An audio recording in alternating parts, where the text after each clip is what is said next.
The first and the most fundamental thing is getting your faith back. You will play the piano again. It's very simple, it's very easy. And I know it doesn't feel like this because you're scared, but just because you're scared, it doesn't mean it's true.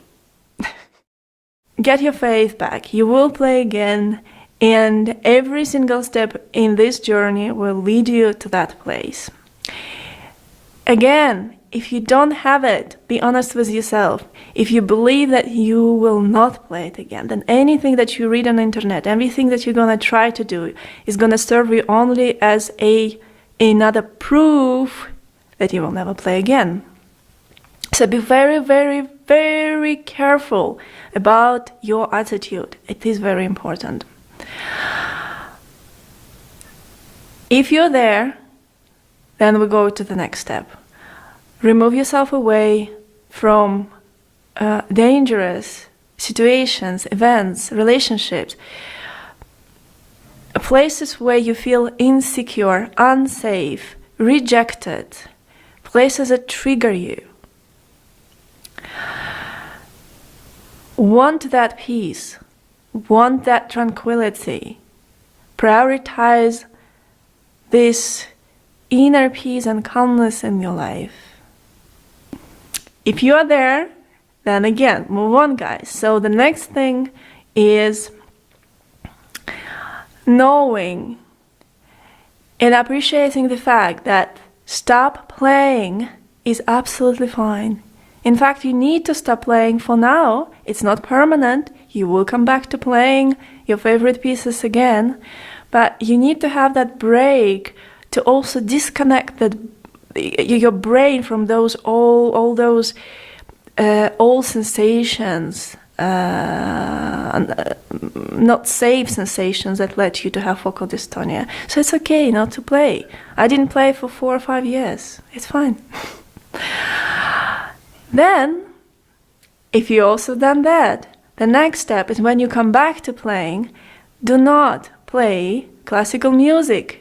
Again, it will be a catalyst for all those horrible sensations. Stop playing something that you never considered to be even a serious music. Stop playing something for fun. Disney songs, animation songs, anything. You will be surprised you can play that. There are different harmonies, there are different turns, nothing triggers you anymore. And again, this is also just a stage. For me, it lasts for maybe just a few months. When you get your confidence there, then you will be able to come back to classical music. Another thing, do not sight read. Sight readings put so much pressure on your mind, and especially if you're not taught how to read music mentally in your mind, you still put all that pressure on your fingers and your muscles, and your brain gets confused. So again, it's a huge trigger. No sight reading. What was very helpful for me is actually start lifting weights and training and exercising my muscles. For the brain, it works amazingly because you teach your brain how to actually release tension and relax your muscles. So the stronger your muscles are, the less tingling electric sensations you will feel in your arms and in your palm and in your wrist.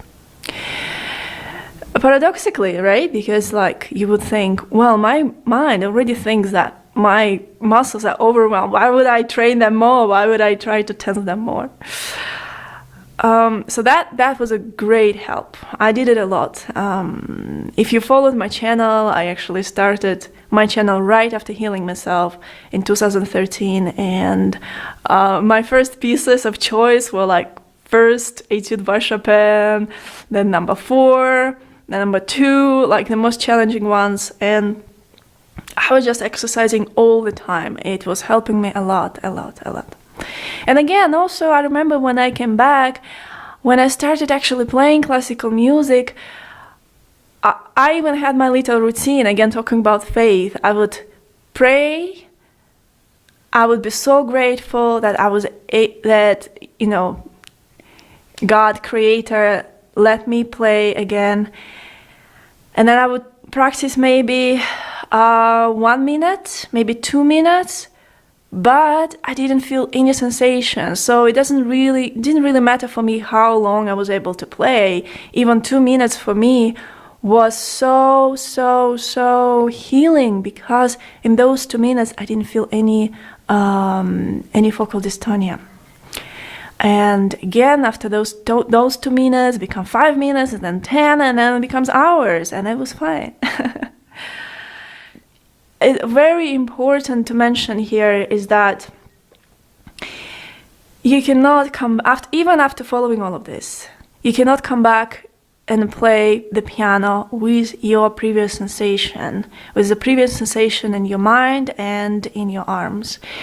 And that's why I've created a Mastery of Piano Technique book, so you can reteach your mind, rewire your brain, make this all neuroplasticity in your brain about how to produce a single sound, how to start making music not with a compulsive tension in your mind, which you used to have, but with a new creative attitude of, I'm only touching the key when I created the sound in my mind. And then have this relationship with the next note and understanding what you're doing in the interval, how you create music between the notes, and how you control that space with your internal singing. And of course, all of this we'll discuss in the next videos. So that was my journey, and that will be your journey as well.